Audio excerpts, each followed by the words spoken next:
네, 안녕하세요. 코인킹 곽투팔입니다. 저번 마이크 셀러의 인터뷰 영상에 이어 오늘은 우리의 돈나무 누나 캐시우드의 인터뷰 영상의 내용입니다. 캐시우드 같은 경우 2015년에 비트코인이 250달러 정도 가격일 때 10만 달러 정도를 샀고 초기 투자 이후 지금까지 하나도 팔지 않았다라고 합니다. 지금 가격이 개당 27,790달러 정도 하니까 대략 1000% 정도 수익을 내고 있겠네요. 아무래도 이 투자라는 것이 트레이딩, 즉 매매가 아니라 그것보다 더 중요한 것이 자기만의 생각 그리고 관점 또는 기준과 고집이 있어야 된다고 생각을 합니다. 트레이딩을 했다면 지금까지 가지고 있지 못했을 거예요. 왜냐하면 제가 그랬거든요. 이게 맞든 틀리든 내 기준에서 어떤 확고한 게 있어야 장기 투자를 할 수 있다라고 생각을 합니다. 이게 꼭 비트코인이 아니더라도 주식이나 부동산도 마찬가지겠죠. 자기만의 생각이 확고하게 있다면 정말 너무나 좋겠지만 사실 대부분 많은 분들이 그러질 못하고 있다라고 생각을 합니다. 그래서 이제 그런 분들을 위해 이번 영상을 준비했고, 정말 이 비트코인이라는 것을 그냥 한 달, 두 달 이렇게 보고 투자를 하는 것이 아니라 5년 또는 10년 이렇게 긴 기간을 두고 장기 투자를 하시는 분들은 꼭 보셔야 되는 내용이라고 생각을 합니다. 자, 그럼 바로 시작할게요. I want to talk about crypto. We've got number 6 and 7, Bitcoin's fundamentals and Bitcoin preparing for institutions. So, you've got a lot of fans in the crypto space. I want to know what you think here. And of course, Bitcoin, some people think, look, it's already hit its highs for 2021, the high water mark of above 40,000. What's ARK's thinking here? We do not agree with that.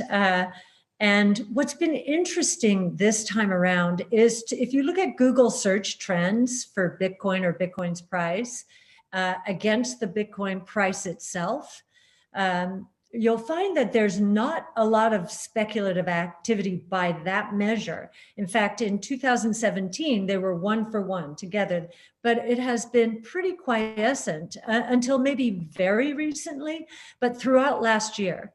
And so that gave us a lot of comfort.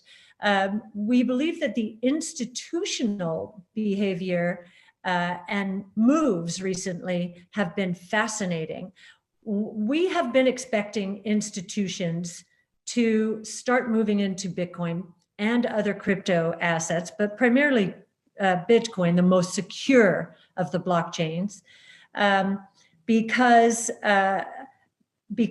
if you look at the correlation of Bitcoin's performance relative to any other asset class, it has the lowest correlation, meaning if you buy some Bitcoin, you will further diversify your portfolio and increase your returns with lower risk, right? So that's why institutions look for that low correlation. Bitcoin has it. And so that's clear. We have 10 years of history now.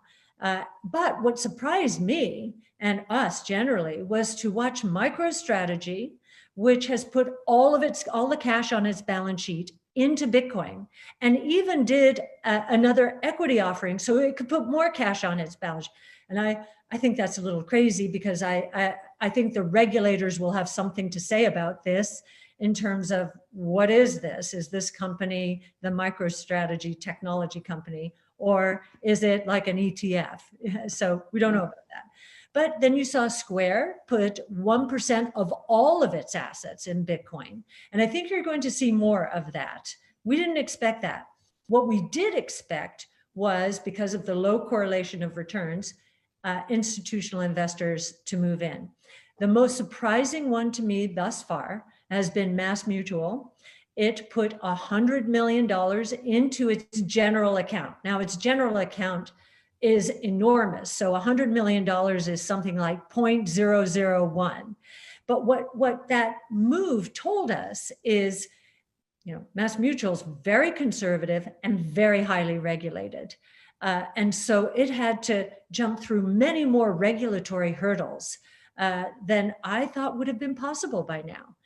So I think that is a seal of approval. And then, of course, you have the institutional infrastructure moving into place, whether it's with custody, and everyone knows a lot about Fidelity being out there in terms of wanting to custody Bitcoin in particular. You have the Intercontinental Exchange, and you've got the CME now with Bitcoin futures, one settling in kind, one settling in cash. And so we do believe that Bitcoin is getting ready for institutional. But when we actually think about this, is Bitcoin ready for institutions? Bitcoin is it's roughly a $600 billion market cap. So not even half the size of Apple or Amazon, right? Yep. Doesn't put it into perspective. And yet it is a very big idea. I think a much bigger idea than Apple or Amazon. It's the first truly global digital currency out there. And it is completely decentralized. There's no throat to choke. So unlike with Libra, you had Europe and the US and many countries saying, we'll never allow this. That's because there was one throat to choke. With Bitcoin, there's no throat to choke. And in fact, when China basically shut down the exchanges in China that dealt in crypto, especially Bitcoin, that activity just moved over to Japan, Thailand, and Korea, other countries that wanted to move ahead in this innovation space. They did not want to miss this next big thing. 인터뷰 내용은 여기까지이고요. 영상 초반에 말씀을 드렸던 것처럼 이게 맞든 틀리든 내 기준에서 어떤 확고한 게 있어야 장기 투자를 할 수 있다라고 생각을 합니다. 이 영상을 보시고 뭔가 얻어가시는 게 있으셨으면 좋겠습니다. 그리고 실시간 정보나 아니면 이슈 같은 것들을 빠르게 보고 싶으신 분들은 코인킹 텔레그램 방에 무료로 입장하시면 정말 빠르게 다 받아보실 수가 있으니까 들어오셔서 많은 정보들 다 가져가셨으면 좋겠고요. 당연히 100% 무료고 어떤 입장 조건이나 가입 조건 절대 요구하지 않으니까 그냥 편하게 들어오시면 될 것 같습니다. 오늘 영상 도움이 되셨다면 구독, 좋아요, 댓글 한 번씩 부탁드릴게요.